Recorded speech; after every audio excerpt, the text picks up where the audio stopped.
श्यामा देवी एक शांत, सुलझी हुई और अनुभवी महिला थी। पति का देहांत हुए 5 साल हो चुके थे। अब उनकी उम्र 70 के करीब थी। उनके 2 बेटे अमित और सुमित और दोनों की पत्नियां संध्या और कविता एक ही घर में रहते थे। बड़ा बेटा अमित बैंक में मैनेजर था और छोटा बेटा सुमित अपने छोटे बिजनेस में व्यस्त रहता था। घर के काम काज में दोनों बहुएं बराबर हिस्सा लेती थी, लेकिन मनमुटाव अक्सर हो जाता था। कभी रसोई की सफाई पर तो कभी बच्चों की पढ़ाई पर। श्यामा देवी को ये सब अच्छा नहीं लगता था। उन्हें डर था कि उनके जाने के बाद बेटों और बहुओं में बंटवारे को लेकर बड़ी लड़ाई न हो जाए। श्यामा देवी जानती थी कि उनके पास अच्छे खासे गहने, कुछ नकदी और 2 बीघे खेत हैं। वह चाहती थी कि सब बराबर बँट जाए, लेकिन इस तरह की उनके जीते जी घर में कलह ना हो और अंत समय तक दोनों बेटे बहू उनकी सेवा करते रहे। एक दिन उन्होंने अपने कमरे में संध्या को बुलाया और अलमारी से एक सुंदर चूड़ी का जोड़ा निकाल कर दिया। ये चूड़ियाँ तेरे लिए हैं, लेकिन कविता को मत बताना, उसे लगेगा मैं उससे कम प्यार करती हूँ। संध्या को लगा कि सास उसे ज़्यादा मानती है। वह खुशी खुशी चूड़ियाँ रख आई और सास के प्रति और भी आदर दिखाने लगी। कुछ दिन बाद कविता को अपने कमरे में बुलाकर श्यामा देवी ने वैसे ही चूड़ियों का एक और जोड़ा दिया और कहा, ये बस तेरे लिए है, संध्या को मत बताना। कविता भी मन ही मन खुश हुई और उसने सोचा, सास मुझे ज़्यादा मानती है। धीरे धीरे दोनों बहुएं ये सोचकर कि सास उन्हें ज़्यादा मानती है, उनकी सेवा करने लगी। चाय, खाना, दवाई सब समय पर। 1 महीने बाद श्यामा देवी ने सुमित को अपने कमरे में बुलाकर कहा, बेटा ये 50,000 रुपये हैं, संभाल कर रख ले। अमित को मत बताना, वरना नाराज हो जाएगा। सुमित को लगा माँ को वही सबसे प्यारा है और उसने माँ की सेवा में और मेहनत बढ़ा दी। कुछ समय बाद उन्होंने अमित को भी उतने ही पैसे देकर वही बात कही। अमित भी अंदर से खुश हो गया और माँ के लिए हर ज़रूरत का इंतजाम करने लगा। अब घर का माहौल बदलने लगा।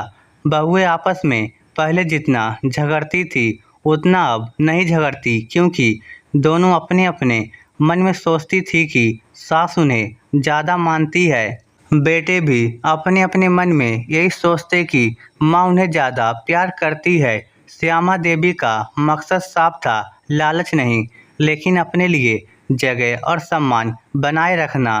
3 साल इस तरह बीत गए और इस दौरान श्यामा देवी ने धीरे धीरे अपने सारे गहने, नकदी और ज़मीन से होने वाली आमदनी बेटों बहुओं में बराबर बराबर बांट दी, लेकिन किसी को एक दूसरे के हिस्से का पता नहीं चलने दिया। उनका स्वास्थ्य भी अब कमज़ोर पड़ने लगा था। एक दिन उन्होंने सबको अपने कमरे में बुलाया और गंभीर स्वर में कहा, मेरे पास अब भी कुछ है जो मैं अपने जाने के बाद तुम्हें दूंगी। वो तिजोरी में है, चाबी मैं सही समय पर दूंगी। ये सुनकर सबको लगा कि अभी भी माँ के पास अच्छा खासा धन या गहने बचे हैं। इस सोच में सब और भी सेवा भाव से लग गए। कुछ महीने बाद श्यामा देवी की तबीयत अचानक बिगड़ गई। डॉक्टर ने कह दिया कि अब समय कम है। उन्होंने बेटे बहुओं को पास बुलाकर कहा, मेरे जाने के बाद तिजोरी खोल लेना और आपस में बराबर बराबर बांट लेना। कुछ ही दिनों में श्यामा देवी का निधन हो गया। घर में शोक का माहौल था, लेकिन साथ ही सबके मन में यह भी था कि तिजोरी में क्या होगा। जब तिजोरी खोली गई तो उसमें सिर्फ 2 संपत्ति के कागज़ थे।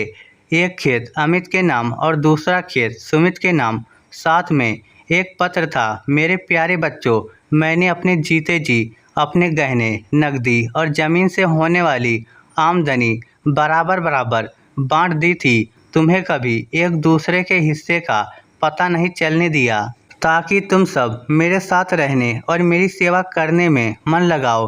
ये दोनों खेत भी मैंने बराबर बांट दिए हैं, एक अमित के नाम, एक सुमित के नाम। मेरे लिए सबसे बड़ी संपत्ति यह है कि तुम दोनों भाई और बहुएं मिलजुल कर रहो। मेरे जाने के बाद भी घर की दीवारें खामोश ना हो, उनमें हंसी खुशी की गूंज बनी रहे। पत्र पढ़कर सबकी आंखें भर आई। उन्हें एहसास हुआ कि माँ ने कितनी दूरदर्शिता और प्यार से घर को संभाला और बंटवारे को इस तरह किया कि ना किसी को शक हुआ, ना लड़ाई हुई। अमित ने सुमित का हाथ पकड़कर कहा, भाई, माँ सच में महान थी। अब हम माँ की इस अमानत, अपने रिश्ते को हमेशा संभाल कर रखेंगे। घर में पहली बार बहुत दिनों बाद सब साथ बैठकर खाना खा रहे थे और दीवारों पर फिर से हंसी की परछाइयाँ लौट आई थी। इस स्टोरी को लेकर आपकी क्या राय है? नीचे कमेंट करके हमें ज़रूर बताइएगा। धन्यवाद।